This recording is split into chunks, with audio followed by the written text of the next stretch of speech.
सभी साथियों को नमस्कार। आप सभी का स्वागत है रायथान यूट्यूब चैनल पर।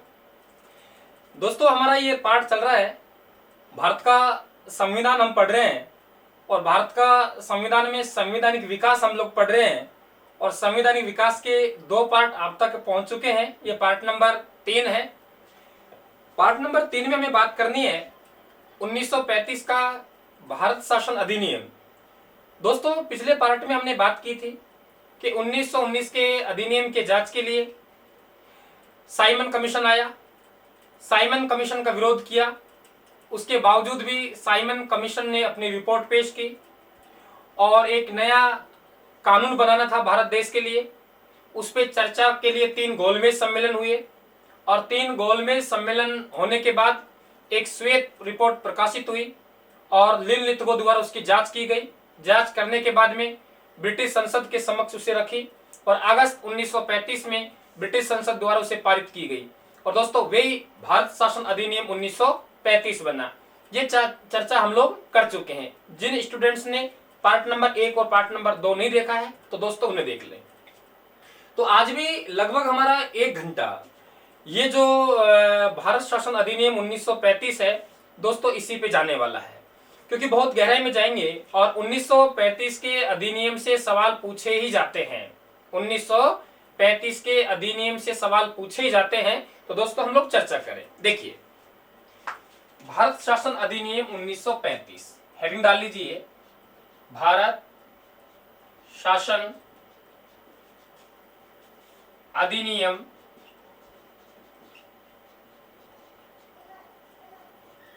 1935, ये हमारा टॉपिक है। देखिए, अंग्रेजों द्वारा भारत पर शासन करने के लिए जितने भी कानून बनाए, उन कानूनों में सबसे बड़ा कानून भारत शासन अधिनियम था। जटिल था और सबसे बड़ा था। यानी भारत शासन अधिनियम बात करें तो ये सबसे बड़ा, यानी अंग्रेजों द्वारा भारत देश के लिए सबसे बड़ा कानून था। और मैं कहूं कि भारत देश के लिए नहीं, भारत देश के लिए नहीं, ये अंग्रेजों द्वारा 1990 तक किसी भी देश के लिए बनाया गया सबसे बड़ा कानून था। 1990 के बाद में इससे बड़ा कानून बना है। ठीक है ना? तो सबसे बड़ा ये एक्ट था, अधिनियम था और इसमें आपके 321 अनुच्छेद थे। 321 अनुच्छेद थे और इसमें 14 भाग और 10 अनुसूचियां थी। 10 अनुसूचियां थी। तो दोस्तों, ये सबसे बड़ा कानून था और ये ध्यान रखिए, 321 अनुच्छेद, 14 भाग और 10 अनुसूचियां थी। ये फैक्ट आपसे सीधा सीधा एग्जामिनर कर सकता है। हम लोग बात करेंगे 1935 के अधिनियम के द्वारा क्या क्या प्रावधान किए गए थे। उन प्रावधानों की हम चर्चा करें, एक एक करके हम लोग चर्चा करेंगे। नंबर 1, पहले हम लोग बात करें नंबर 1 पॉइंट। नंबर 1 पॉइंट है कि यह अधिनियम प्रस्तावना रहित अधिनियम था। प्रस्तावना रहित अधिनियम था। सबसे, अगर इस अधिनियम की खराब बात है, सबसे बेकार बात है इस अधिनियम की, तो यही थी कि इस अधिनियम की कोई प्रस्तावना नहीं थी। 1919 के अधिनियम की जो प्रस्तावना थी, उस प्रस्तावना को ही इसमें स्वीकार किया गया। यानी उत्तरदायी शासन की स्थापना का जो प्रावधान था 1919 के अधिनियम में, उसी प्रस्तावना को यहां पे स्वीकार किया गया। यह सबसे बेकार बात इस अधिनियम की थी कि इसकी कोई प्रस्तावना नहीं थी। 1919 के अधिनियम की प्रस्तावना को ही स्वीकार किया गया था। एकदम क्लियर हुआ? देखिए, पॉइंट नंबर 2 की हम बात करें। देखो, मैंने आपको 1919 के अधिनियम में एक बात पढ़ाई थी, प्रांतों में द्विवेद शासन व्यवस्था। प्रांतों में द्विवेद शासन व्यवस्था कि प्रांतों में द्विवेद शासन व्यवस्था जो लागू की गई, वे 1919 के अधिनियम के द्वारा की गई। वहां मैंने एक बात समझाई थी कि 1935 के अधिनियम में द्विवेद शासन व्यवस्था को प्रांतों से समाप्त किया जाएगा और इसे केंद्र में लागू किया जाएगा। यह बात समझाई थी ना? देखिए, नंबर 2 पॉइंट, प्रांतों में द्विवेद शासन व्यवस्था, द्विवेद शासन व्यवस्था, द्वैध शासन व्यवस्था को समाप्त कर दिया। कहां से किया है? प्रांतों से। तथा इसे केंद्र में लागू किया गया। देखो मैंने आपको वहां समझाया है कि आपके प्रांतों में द्वैध शासन व्यवस्था, यानी जो गवर्नर था उस गवर्नर ने अपने काम को दो भागों में बांट लिया, एक आरक्षित विषय और एक स्थानांतरित विषय। इसे द्वैध शासन व्यवस्था कही गई। अब प्रांतों से इसे समाप्त कर दिया गया और केंद्र में इसे लागू किया गया, यानी जो गवर्नर जनरल है उन्होंने अब अपने कामों को दो भागों में बांट लिया। तो ये मैंने वहां समझाया है, थोड़ी चर्चा मैंने यहां करी दी है आपको कि प्रांतों में द्वैध शासन व्यवस्था को समाप्त किया तथा इसे केंद्र में लागू किया गया। तो कितना बढ़िया सवाल बन सकता है यहां से कि 1935 के अधिनियम के द्वारा केंद्र में लागू किया गया, प्रांतों में लागू किया गया, केंद्र में समाप्त किया गया, प्रांतों में लागू किया गया। ध्यान रखना, प्रांतों में लागू किया गया, प्रांतों में समाप्त किया गया और केंद्र में लागू किया गया। पॉइंट नंबर 3 की बात करें। अब आप कहेंगे सर प्रांतों में से इसे समाप्त कर दिया तो प्रांतों को फिर क्या दिया? तो दोस्तों प्रांतों को स्वायत्तता दी। क्या दी? स्वायत्तता, यानी प्रांतों में लागू की गई। अभी समझाऊंगा। प्रांतों में लागू की गई। अब हमें यह समझना है कि ये स्वायत्तता क्या है। स्वायत्तता क्या है? इसका मतलब यह था, समझिए आराम से, कि पहले जो प्रांत थे वे प्रांत केंद्र के अधीन थे। केंद्र के अधीन थे, समझ आ गया? और फिर केंद्र किसके अधीन था? ब्रिटिश संसद। ब्रिटिश संसद। अब हमने इस अधिनियम के द्वारा प्रांतों को क्या दे दी? स्वायत्तता दे दी। जब प्रांतों को हमने स्वायत्तता दे दी तो इनपे से केंद्र का नियंत्रण हटा दिया और प्रांत कहां चले गए? सीधे ब्रिटिश संसद के नियंत्रण में चले गए। ब्रिटिश संसद के नियंत्रण में चले गए, यानी इनपे से केंद्र का जो अधिकार है, केंद्र का नियंत्रण हटा दिया गया और सीधा ब्रिटिश सरकार का इनपे नियंत्रण हो गया। इसे कहते हैं स्वायत्तता। तो समझ में आ गया? यानी इसके द्वारा प्रांतों में स्वायत्तता लागू की गई। क्लियर? समझ में? आगे चलते हैं। पॉइंट नंबर 4 की हम लोग बात करें। अखिल भारतीय संघ। अखिल भारतीय संघ। देखिए, अगर इस अधिनियम आपसे पूछा जाए कि इस अधिनियम की सबसे खूबसूरत बात क्या थी, इस अधिनियम की सबसे खूबसूरत बात क्या थी, तो दोस्तों सबसे खूबसूरत बात यह थी कि इस अधिनियम द्वारा भारत का राजनीतिक एकीकरण का प्रयास किया गया, यानी एक अखिल भारतीय संघ बनाने का प्रयास किया गया। अब आपको यह समझाना बहुत जरूरी होगा मेरे लिए कि अखिल भारतीय संघ कैसे बनेगा। और यहां से एक सवाल लगभग आरएएस प्री एग्जाम में हमेशा आता है, लेकिन यह समझाऊं पहले कि अखिल भारतीय संघ कैसे बनेगा। देखिए, मैं पहले ही बता चुका हूं आपको कि भारत दो प्रकार का था। अंग्रेजों के लिए भारत दो प्रकार का था। Number 1 British Bharat. British Bharat यानी प्रांत, जो कि 11 कितने होते थे? 11। और दूसरे हम बात करें देशी रियासत। देशी रियासत यानी राजाओं का भारत, देशी भारत। इन दोनों को मिलाकर एक करना था, उसे कहेंगे अखिल भारतीय संघ।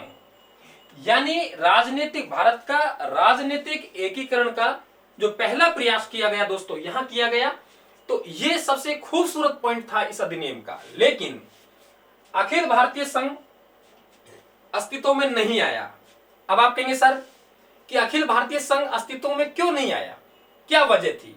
देखिए, वजह थी कि ये देशी रियासतें हैं, इन देशी रियासतों ने मना कर दिया कि हम अखिल भारतीय संघ में शामिल नहीं होंगे। दोस्तों क्यों होंगे ये लोग? ये लोग क्यों होंगे? जो राजशाही जीवन है उस राजशाही जीवन को क्यों छोड़ेंगे?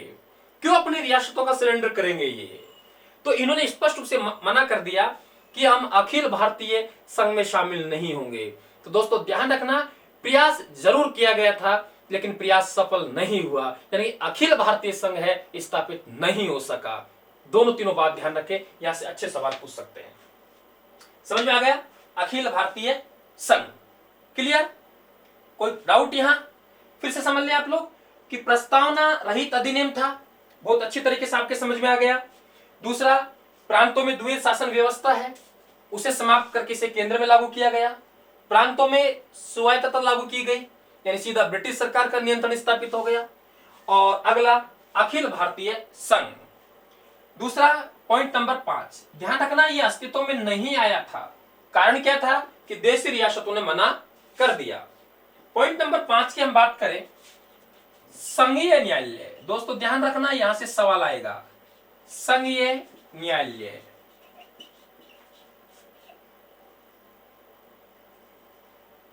संघीय न्यायालय इसे कहते हैं फेडरल कोर्ट। फेडरल कोर्ट सवाल आता है यहां से। संघीय न्यायालय ये मैंने यहां लिख दिया है। देखो, इस अधिनियम के द्वारा संघीय न्यायालय की स्थापना की गई। किसकी स्थापना की गई? संघीय न्यायालय की स्थापना की गई। लेकिन दोस्तों ध्यान रखना, यह संघीय न्यायालय अपने आप में सर्वोच्च नहीं था, यानी ये सर्वोच्च न्यायालय नहीं था। आप कहेंगे सर कि सर्वोच्च न्यायालय क्यों नहीं था? मित्रों, सर्वोच्च न्यायालय का मतलब होता है, जैसे आज हम भारत की बात करें तो भारत में सर्वोच्च न्यायालय है, यानी उन्होंने डिसीजन दे दिया तो उनके ऊपर कोई न्यायालय नहीं है, हम उसकी अपील नहीं कर सकते। यह सर्वोच्च न्यायालय इसलिए नहीं था क्योंकि इसके फैसले के खिलाफ जो इंग्लैंड की प्रीवी काउंसिल है, प्रीवी काउंसिल में हम लोग अपील कर सकते थे। तब इसकी अपील इंग्लैंड में हम लोग कर सकते थे, लंदन में कर सकते थे। तो एकदम क्लियर कि संघीय न्यायालय नहीं था, सॉरी सर्वोच्च न्यायालय नहीं था। ध्यान रखना आप लोगों को, एग्जामिनर आपको यहां घुमा के पूछ सकता है आपसे कि संघीय न्यायालय ये सबसे बड़ा न्यायालय था भारत का, लेकिन फिर भी ये सर्वोच्च नहीं था। आप बताएंगे सर्वोच्च इसलिए नहीं था क्योंकि इसके निर्णय के विरुद्ध इंग्लैंड में, लंदन में जो प्रीवी काउंसिल है उसमें अपील की जा सकती है। इसका मतलब ये सर्वोच्च न्यायालय नहीं था। एक चीज आपको ध्यान रखना है कि इसमें 1+6, 1+6 बराबर 7, 1+6 बराबर 7 न्यायाधीश होते थे। क्या होते थे दोस्तों? न्यायाधीश होते थे। एक मुख्य और 6 अन्य। एक की हम बात करें तो सर मॉरिस गवेयर, यानी सर मॉरिस थे, ये इसके पहले मुख्य न्यायाधीश थे, पहले मुख्य न्यायाधीश थे। ध्यान रखना इस बात को। तो एकदम क्लियर कि संघीय न्यायालय की स्थापना का प्रावधान किया, फेडरल न्यायालय की स्थापना का प्रावधान किया, लेकिन उसके बावजूद भी सर्वोच्च नहीं थे। तो 5 पॉइंट तो मैंने आपके सामने रख दिए। प्रस्तावना रहित अधिनियम था, प्रांतों में द्वैध शासन व्यवस्था को समाप्त किया, इसे केंद्र में लागू किया गया, प्रांतों में स्वायत्तता की स्थापना की गई, अखिल भारतीय संघ का स्थापना का प्रयास किया, लेकिन देशी रियासतों के विरोध के कारण यह सफल नहीं हुआ। संघीय न्यायालय, फेडरल कोर्ट की स्थापना की गई, 1+6 न्यायाधीश होते थे। सर मॉरिस गवेयर इसके पहले मुख्य न्यायाधीश थे। ये देश का सबसे बड़ा न्यायालय होने के बावजूद भी सर्वोच्च नहीं था, क्योंकि इसके निर्णय के विरुद्ध कहां, लंदन की प्रीवी काउंसिल में हम लोग अपील कर सकते थे। तो 5 प्रावधान हो गए। देखिए आगे हम लोग चले यहां से दोस्तों, छठा पॉइंट देखें, भारत शासन अधिनियम का पॉइंट नंबर 6। दोस्तों समझ में आ रहा है? कोई समस्या हो तो आप कमेंट बॉक्स में जरूर लिखें और इस वीडियो को ज्यादा से ज्यादा आप लोग शेयर करें। दोस्तों आप लोग तब वीडियो को शेयर करते हैं और आप कमेंट करके बताते हैं, दूसरी बात आप सब्सक्राइब करते हैं, तो मित्रों हमारा हौसला बढ़ता है। तो आप हमारा हौसला बढ़ाइए और हम आपके लिए अच्छा प्रयास करके आपका हौसला हम बढ़ाएंगे। दोस्तों बदले में बदला चुकाइए, बदला ये कि आप हमारा हौसला बढ़ाइए, हम आपका हौसला बढ़ाएंगे। मित्रों देखिए और कठिनता से डरना नहीं है, विस्तार से पढ़ना है, काम देगा। यानी आपको कोचिंग सेंटर में जो पढ़ाते हैं उस कोचिंग सेंटर से भी डिटेल में मैं आपको यूट्यूब पे दे रहा हूं। तबकि डिटेल से यूट्यूब पे बहुत कम लोग देते हैं दोस्तों, शॉर्टकट मारते हैं। तो इसलिए आप अपने राइट हैंड परिवार को सपोर्ट करें, चैनल को सब्सक्राइब करें, अपने मित्रों को शेयर करें और उन्हें भी चैनल को सब्सक्राइब करने का बोलें, ताकि अपना परिवार बहुत शीघ्रता के साथ आगे बढ़े। पॉइंट नंबर 6 की हम बात करें, शक्तियों का विभाजन। दोस्तों बहुत अच्छा पॉइंट है, शक्तियों का विभाजन।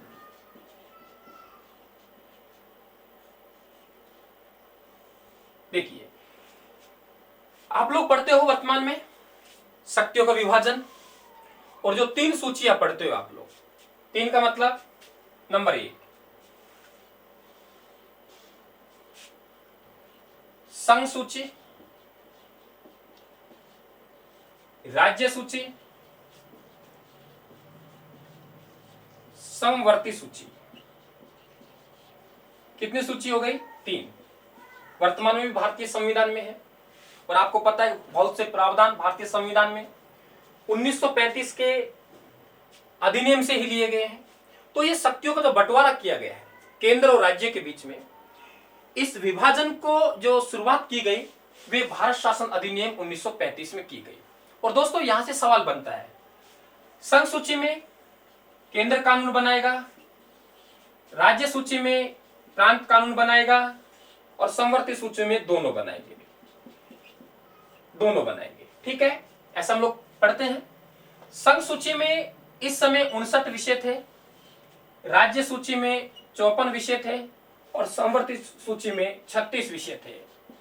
अब दोस्तों आप लोग ये कल्पना भी नहीं कर सकते कितना डीपली एग्जामिनर सवाल पूछ सकता है। आपका एक पेपर था, और वे पेपर पीटीआई का था 2015 में। उसमें यह सवाल पूछा गया था कि 1935 का जो अधिनियम था, 1935 के अधिनियम में संघ सूची में कितने विषय थे, ऐसा कोई सवाल पूछा गया था। हम याद क्या करते हैं, हम वर्तमान की बातें याद करते हैं कि वर्तमान में संघ सूची में, राज्य सूची में और समवर्ती सूची में कितने विषय आते हैं, ये हम लोग पढ़ने का प्रयास करते हैं। दोस्तों एग्जाम ने उठा के वहां मारा है, इसलिए इस समय भी आपको पता होना चाहिए वर्तमान में कितने विषय हैं, ये भी आपको पता होना चाहिए। तो 59 विषय संघ सूची में, राज्य सूची में 54 और 36 विषय समवर्ती सूची में। ये उस जमाने की बात कर रहा हूं, 1935 की। इसके अलावा हमारे पास अवशिष्ट विषय बच जाते हैं, अवशिष्ट विषय जो कि हमारी संसद के पास है।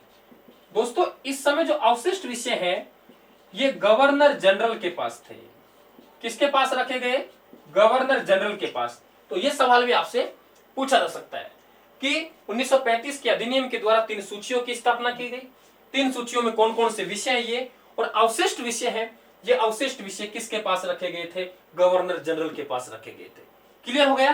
तो इस अधिनियम का जो छठा पॉइंट है वह है शक्तियों का विभाजन, यानी संघ और केंद्र और प्रांतों के बीच में। आगे हम लोग चले पॉइंट नंबर 7। दोस्तों बहुत अच्छे सवाल बनेंगे एसएससी और रेलवे के लिए, यहां से आईएएस, और ध्यान रखना जैसे आईएएस में सवाल बनेंगे, और इस तरीके से पढ़ा तो हम लोगों ने सवाल बाहर नहीं जाएगा आपका।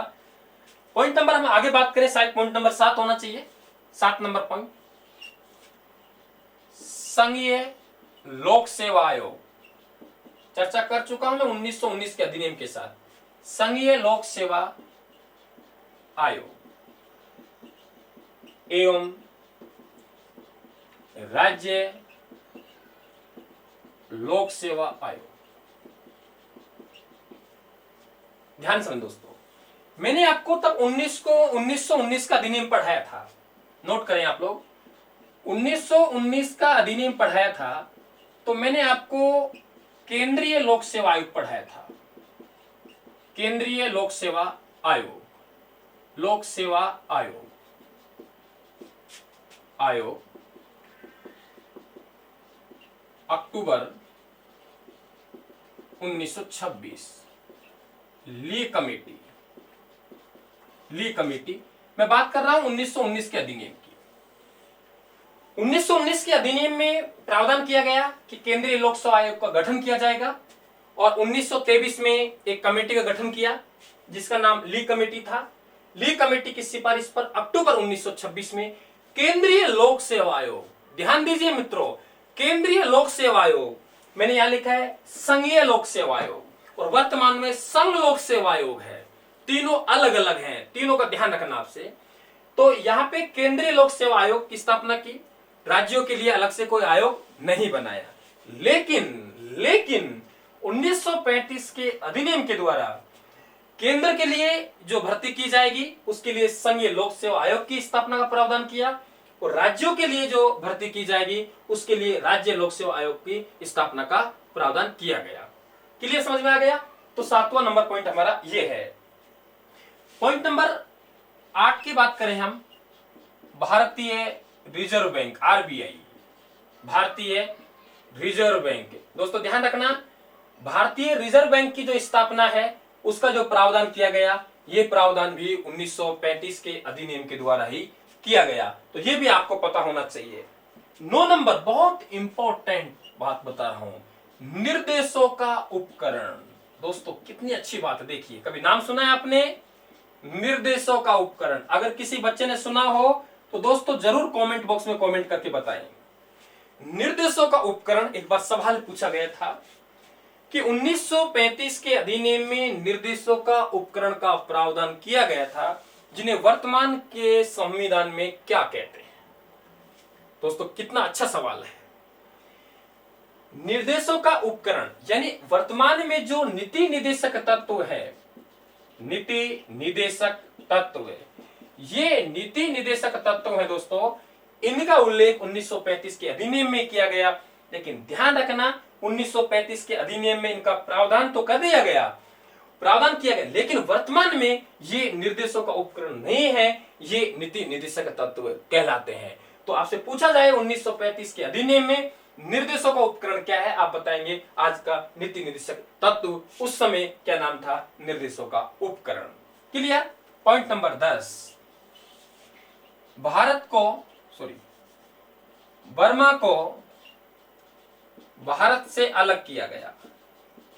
बर्मा को भारत से अलग किया गया। मित्रों ध्यान देना, बर्मा, इसे म्यांमार कहते हैं वर्तमान में। दोस्तों हम लोग ऐसा पढ़ते हैं और लिखते हैं कि इस अधिनियम द्वारा बर्मा को भारत से अलग किया गया। एक्चुअल में ध्यान दें आप लोग, बर्मा को भारत से अलग नहीं किया गया, बर्मा पहले से ही भारत से अलग था। लेकिन अंग्रेजों का जो कानून बनता था तो भारत और बर्मा के लिए एक ही बनता था। बर्मा एक अलग देश था, अंग्रेजों की नजर में भारत और बर्मा एक थे। उनके जो कानून बनते थे तो भारत के लिए बनता था तो बर्मा के लिए बनता था। लेकिन 1935 के अधिनियम द्वारा यह प्रावधान किया गया कि भारत को बर्मा से अलग किया गया। किनके दृष्टिकोण में? अंग्रेजों के दृष्टिकोण में। क्लियर? पॉइंट नंबर 9 और 10 की हम लोग बात करें। 9 और 10 की देखिए दोस्तों, 11 नंबर, हमारे पास एक प्रांत होता था बॉम्बे और सिंध, और एक होता हमारे पास में बिहार, उड़ीसा, बिहार और उड़ीसा। देखिए हमारे पास एक नाम आया है बॉम्बे और सिंध, और एक आया है बिहार और उड़ीसा। दोस्तों ध्यान रखना कि बॉम्बे और सिंध और बिहार और उड़ीसा, ये बॉम्बे और सिंध ये पहले से ही थे, लेकिन इनका नाम जॉइंट था। बॉम्बे और सिंध और बिहार और उड़ीसा पहले से ही थे, नाम एक था बिहार उड़ीसा, बिहार उड़ीसा, बॉम्बे सिंध। लेकिन इस अधिनियम द्वारा बॉम्बे से सिंध को अलग किया और बिहार से उड़ीसा को अलग किया। इसलिए हम कहते हैं कि दो नए प्रांत, नए नहीं पहले से थे, इसलिए हम कह सकते हैं कि इन्हें अलग किया गया। क्या किया गया? अलग किया गया। तो 10 नंबर और 11 नंबर पॉइंट आपके सामने रखे हैं। 7 नंबर से फिर देख लें, संघीय लोक सेवा आयोग केंद्र के लिए भर्ती करेगा, राज्य लोक सेवा आयोग राज्यों के लिए करेगा, भारतीय रिजर्व बैंक की स्थापना का प्रावधान किया गया।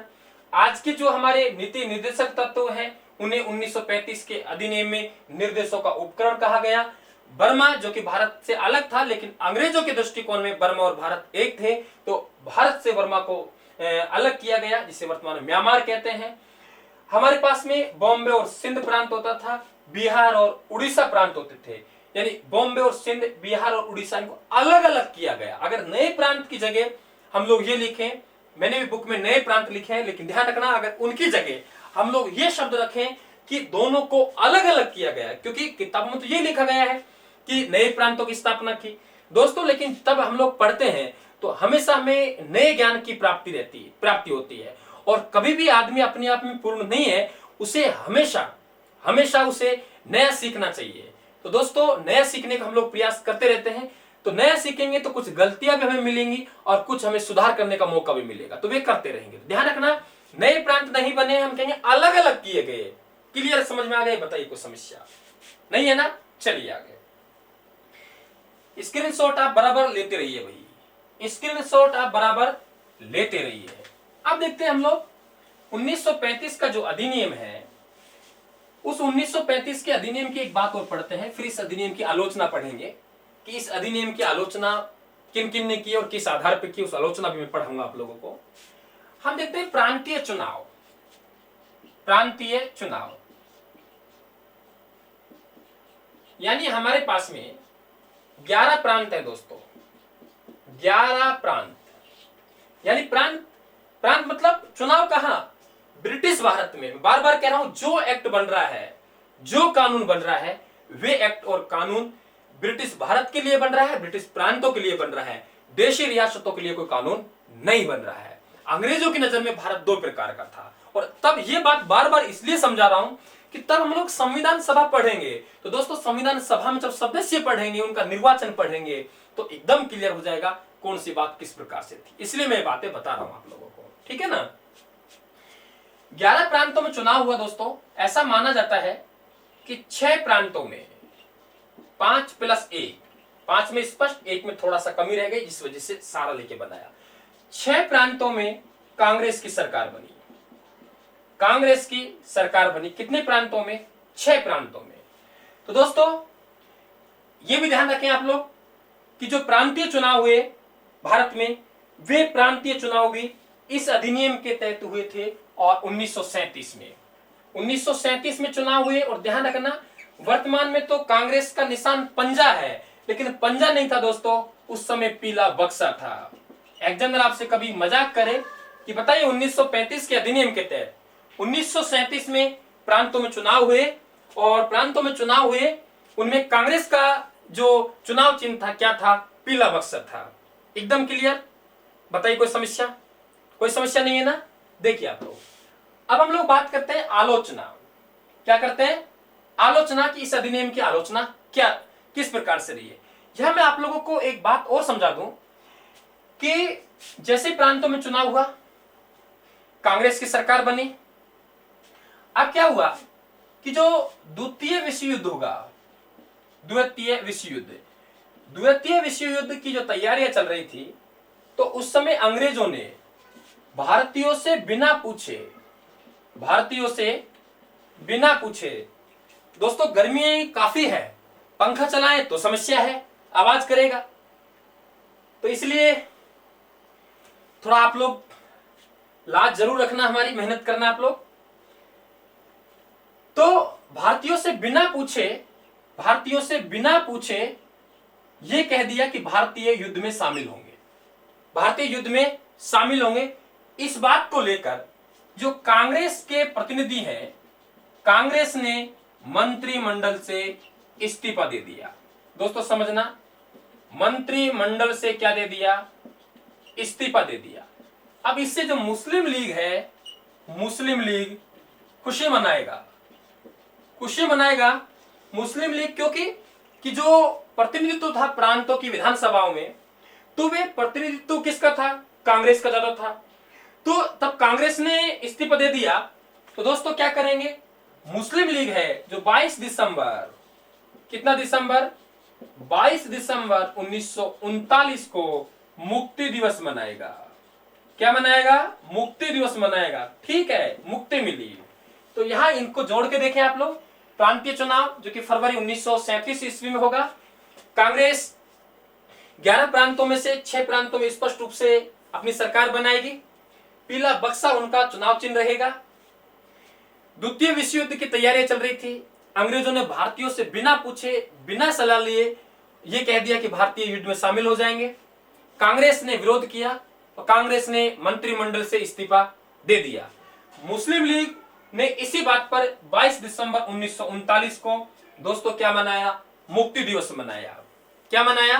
मुक्ति दिवस मनाया।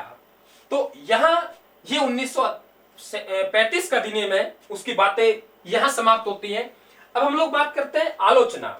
समझ में आ गया? स्क्रीनशॉट ले लीजिए। आलोचनाओं की हम लोग बात करें कि इस अधिनियम की आलोचनाएं किस प्रकार से की गई हैं, उसकी हम लोग चर्चा कर लें। पंडित नेहरू, इनकी पुस्तक सुनी होगी आपने, discovery of India. Pandit Nehru ने जो आलोचना की है उसकी हम लोग बात कर रहे हैं। आलोचना दोस्तों, ये आलोचनाएं भी आपके एग्जाम में आती हैं और ये पूछा जाता है कि उक्त आलोचना किसने की है। तो ये आलोचनाएं भी आपसे आनी चाहिए, आलोचनाएं भी आपसे आनी चाहिए। बात करें पंडित जवाहरलाल नेहरू की, तो इन्होंने ये कहा कि ये अधिनियम दासता का अधिकार पत्र है। दासता का अधिकार पत्र है। समझिए इसका मतलब क्या होता है। दासता मतलब गुलामी। पंडित नेहरू कह रहे हैं कि हमें बहुत सारे अधिकार दिए हैं, लेकिन फिर भी हमें गुलामी है। दासता तो हम पे अभी भी हावी है, स्वतंत्र तो हम नहीं हुए। इसलिए इन्होंने कहा है कि दासता का अधिकार पत्र है। क्या कहा है दोस्तों?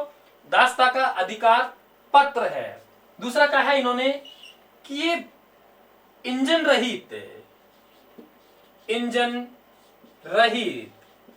गाड़ी है। न केवल इंजन रहित गाड़ी है, बल्कि इसमें अनेक ब्रेक लगे हुए हैं। ब्रेक लगे हुए हैं यानी आगे बढ़ ही नहीं सकते। कह रहे हैं कि इंजन रहित गाड़ी है, कि हमें गाड़ी तो दे दी लेकिन उसमें इंजन ही नहीं है। मतलब इंजन का मतलब आजादी। इंजन का मतलब आजादी, कि हमें गाड़ी दे दी लेकिन उसमें आजादी रूपी इंजन नहीं है। न केवल इंजन नहीं है, बल्कि उसमें अनेक ब्रेक लगे हुए हैं, वे गाड़ी आगे बढ़ ही नहीं सकती। तो दोस्तों ये दोनों आलोचना है पंडित नेहरू की हैं। इसमें मोहम्मद अली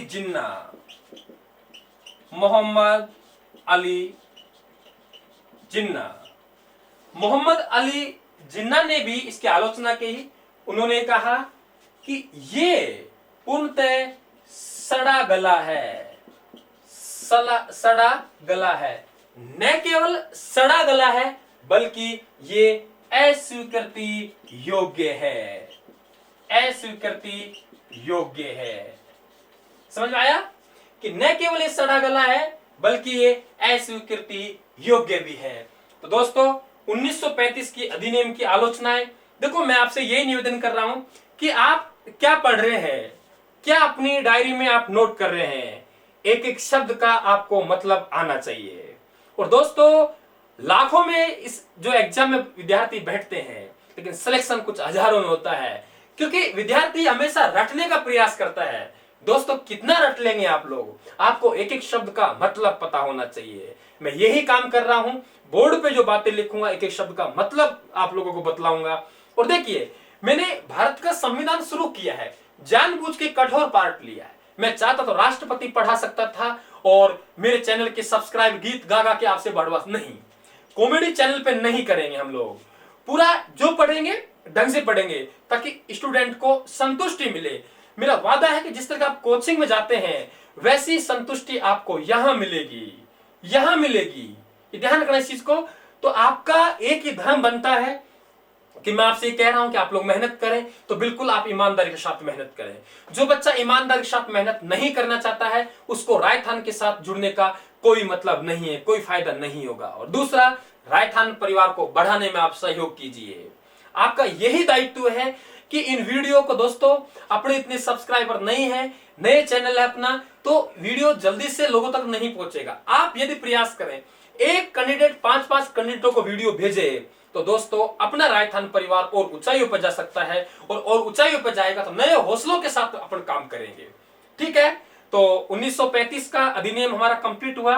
अगला जो पार्ट रहेगा वे हम लोग अगस्त प्रस्ताव, आपको ध्यान हो 1939 में मैंने आपको जो मुक्ति दिवस है मुस्लिम लीग ने बनाया था वहां ले जाके छोड़ा है। इसके बाद में जो 1940 का अगस्त प्रस्ताव आएगा वहीं से हम लोग बात करेंगे संविधान सभा की, क्योंकि संविधान सभा से ही संविधान का निर्माण होगा। हमारे भारतीय संविधान सभा की मांग पहले से करते चला आ रहे हैं, लेकिन अंग्रेजों द्वारा पहली बार जो संविधान सभा की बात की स्वीकार किया या बात रखी, तो उन्होंने चाहे मोटे मन से ही रखी हो, लेकिन रखी तो वे अगस्त प्रस्ताव में 1940 में रखी वायसराय लॉर्ड लिथगो द्वारा। तो दोस्तों वहीं से अगला पार्ट शुरू होगा। अब आपको एक बार पुनः नमस्कार, जय हिंद साहब, राम राम।